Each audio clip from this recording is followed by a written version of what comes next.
Cerita kita. Cerita kita. Cerita kita. Seribu kata satu cerita. Halo, Assalamualaikum. Waalaikumsalam. Apa kabar, Dok? Ibu, sehat Bu? Alhamdulillah. Ibu gimana? Sehat? Alhamdulillah, Ibu ya sehat. Kuliah kamu gimana? Lancar? Mana nilai kamu semester kemarin? Ibu belum lihat loh. Kuliah ya Bu. Nilainya nanti ya Bu, aku emailin ke Ibu. Ya udah, nggak apa-apa. Yang penting ditekuni ya, Dok, kuliahnya. Biar bisa lulus tahun ini. Amin, diusahakan ya Bu. Pokoknya harus tahun ini. Biar nanti beasiswa S2-nya Ibu yang urus. Iya Bu. Ya udah, jangan lupa belajar ya, Dok. Assalamualaikum. Waalaikumsalam Bu. Jadi mahasiswi semester akhir itu ya begitu, menderita, ditekan orang tua sendiri supaya lulus cepat. Belum teman-teman yang jadi sok peduli sama kita, sedikit-sedikit nanyain soal skripsi. Oh iya, namaku Aninda Safitri. Bisa dibilang tadi itu sedikit gambaran kehidupan aku sebagai mahasiswi semester akhir di Jogja. Cerita kita mempersembahkan drama radio berjudul Catatan Akhir.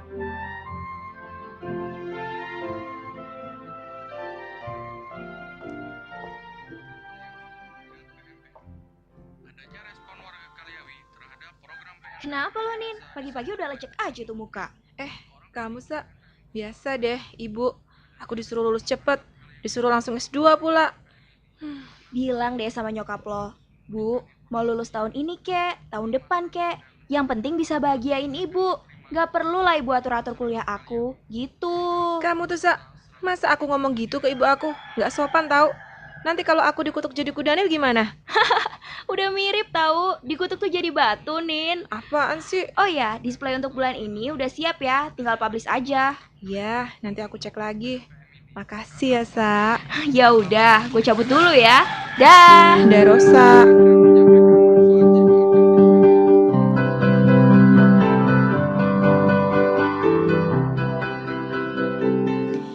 Tadi itu Rosa, teman satu kos aku. Ya, begitulah Rosa, frontal, seperti kebanyakan gadis ibu kota pada umumnya. Aku sama Rosa juga punya usaha online shop. Rosa yang urus packagingnya, aku yang urus finansial sama marketingnya. Selain Rosa, aku juga punya satu orang sahabat lagi, namanya Fajar. Meskipun cowok, Fajar selalu bisa jadi teman curhat yang baik. Semua masalah yang aku punya selalu ada jalan keluarnya. Silahkan kalian baca bab 5. Tuliskan rangkumannya lalu presentasikan satu persatu. Saya tunggu. Anin, Iya, kenapa Jar? belum mandi? Muka kamu kusut gitu. Biasalah Jar, mau mandi 1000 kali pun, kalau pagi-pagi udah diinterogasi sama ibu, aku mana bisa kelihatan cantik Jar. Emang ada masalah apa? Lah, kamu lupa Jar, aku kan gak bisa lulus tahun ini. Masih ada beberapa mata kuliah semester kemarin yang harus aku ulang. Dan ibu minta aku untuk lulus tahun ini Jar. Gak mau aku harus bohong kan? Kenapa kamu gak jujur aja, Nin? Masa kamu mau bohongin kamu terus? Toh, kamu ngulang juga bukan karena kamu bodoh kok. Gak bisa Jar, aku gak berani. Selama ini yang ibu tahu kuliahku lancar, nilaiku bagus. Lah kalau tiba-tiba aku bilang gak bisa lulus tahun ini, ibu pasti kecewa banget sama aku. Gimana sih Jar? Ibu kamu mungkin kecewa sama kamu karena gak bisa lulus tahun ini. Tapi ibumu akan lebih kecewa lagi kalau tahu ternyata kamu bohong. Mending kamu jujur aja sama ibu kamu. Gimana ya Jar? Aku takut. Ibu pasti marah nanti. Ibu kan dosen Jar. Masa anaknya sendiri gak bisa lulus tepat waktu? Nah, makanya kamu jelasin secepatnya biar ibu kamu ngerti. Aninda, Fajar, sudah selesai? Kalau sudah, silahkan maju ke depan dan presentasikan rangkuman kalian. Belum, Pak. Belum Pak.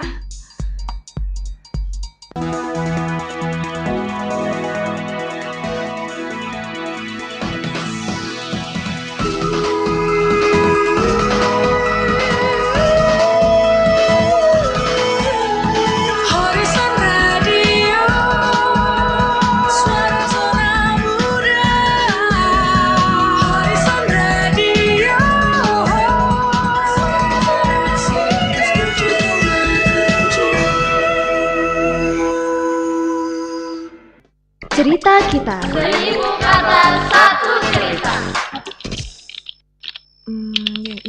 Yang ini sekian, pengeluaran sekian. Aduh, aku malah kepikiran sama tuntutan ibu. Lagian lo pakai acara bohong segala sama nyokap lo. Tinggal bilang lo gak bisa lulus tahun ini, apa susahnya sih, Nin? Lo jelasin lah kenapa lo gak bisa lulus tahun ini. Lo jelasin juga usaha kita. Aku takut ibu marah, Sah. Kamu sih enak, gak ada masalah sama kuliah kamu. Coba kamu ada di posisi aku. Ya gak mau lah gue ada di posisi lo. Kamu kok gitu sih? Maaf sayang, bukannya gue gak mau ngertiin kamu, my lovely honey. Gue cuma pengen lo tahu aja kalau nilai yang selama ini lo bangga-banggain sewaktu awal kuliah dulu gak ada gunanya sekarang. Maksud kamu gimana, Sa? Aku gak ngerti. Iya, dulu dengan bangganya lo pamerin tuh nilai-nilai bagus lo. Lo anggap tuh nilai bisa nolong lo buat dapat kerja. Tapi buat nolong lo bisa lulus tepat waktu aja enggak. Rosa kok gitu ngomongnya? Biar lo tahu susahnya cari duit itu gimana. Cuma ngandelin nilai bagus aja nggak cukup, Nin. Di luar sana banyak sarjana yang nganggur karena nggak punya skill yang cukup. Makanya lo harus latih skill lo mulai dari sekarang. Itu kenapa gue ajak lo buat bikin usaha sendiri. Biar lo tuh terlatih buat nggak tergantung sama orang lain.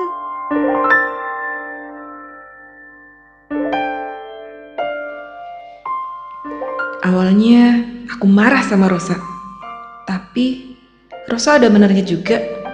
Kalau aku nggak dilatih untuk bisa kreatif dalam menciptakan lapangan kerja sendiri, aku mungkin cuma bisa bergantung sama orang lain.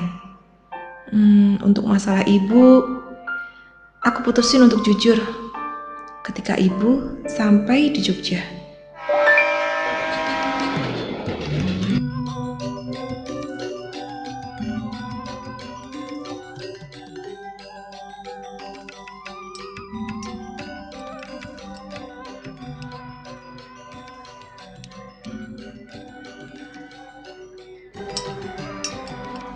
Kak Fajar, gimana kuliahnya? Lancar toh? Iya lancar tante. Bagus. Ibu, ada yang mau Anin omongin, Bu. Mau ngomong apa, Tondo? Anin nggak bisa lulus tahun ini, Bu. Astagfirullahaladzim. Yang bener, Ndok. Bener, Bu. Jangan bercanda sama ibu. Bener. Anin nggak bisa ambil skripsi tahun ini. Semester kemarin Anin nggak ikut ujian, Bu. Loh, kok bisa-bisanya nggak ikut ujian? Anin terlalu sibuk ngurusin usaha Anin sampai Anin sakit. Maafin Anin, Bu. Usaha? Kamu itu ke Jogja untuk kuliah, Ndok. Bukan usaha. Maaf Iya, tante, Bu. bukannya saya mau ikut campur, tapi saya tahu betul Anin di kampus. Usaha Anin sudah berjalan selama 3 tahun. Di kampus, Anin termasuk mahasiswa yang disenangi dosen karena dianggap bisa menerapkan ilmu teori. Jadi, Anin bukan mahasiswa yang malas kok tante. Tapi dia tetap gagal lulus tepat waktu. Tapi setidaknya Anin bisa membuktikan ke tante bahwa apa yang Anin jalani selama ini tidak salah. Bukankah penerapan ilmu ke dalam bentuk nyata lebih berharga dibandingkan nilai? Memang betul. Tapi Mbok jangan lupakan juga kuliahnya, Tondo. Maafin Anin, Bu. Ibu kecewa kamu gak bisa lulus tahun ini. Tapi ibu lebih kecewa kamu bohongin ibu. Ibu cuma mau kamu berhasil, Ndok. Kamu anak ibu satu-satunya.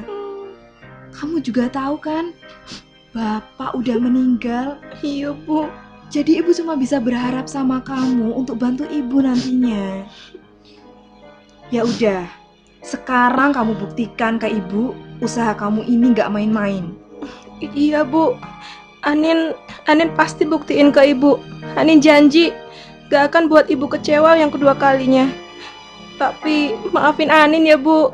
Ya udah, ibu maafkan, Dok. Ya, begitulah kira-kira kehidupan mahasiswa. Penuh cerita, penuh pengalaman.